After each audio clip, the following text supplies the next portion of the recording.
Tayo sa palayan. So ayan nga guys, nagkaroon dito sa amin sa Bicol ng typhoon or intertropical convergence zone mga lodi. So napaganda. So para sa amin blessings din yon yung ganitong panahon guys dito sa Bicol kasi ayan nga.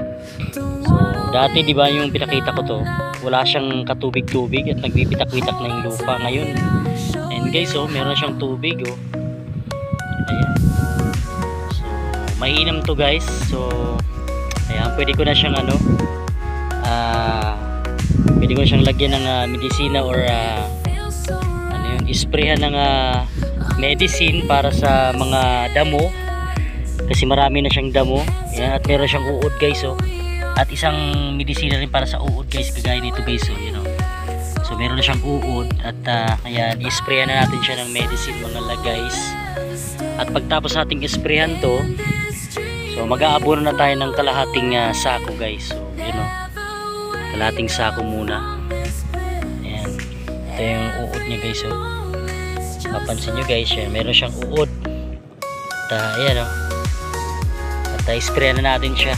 So blessings guys, at medyo maganda naman yung tubo ng ating palayan mga lodi. Okay,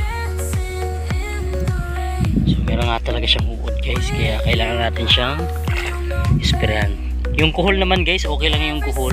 So merong kuhol kaya nito. So meron siyang kuhol, makakatulong yan guys kasi puputulin niya yung mga bagong tubo na damo. So okay lang yung kuhol dyan. So makakatulong na yan sa palayan natin. So ayan. So syempre tingnan natin yung tinanim nating pakwan mga lodi. So ang ganda dito guys. So nakaka-relax lang guys dito sa palayan talaga.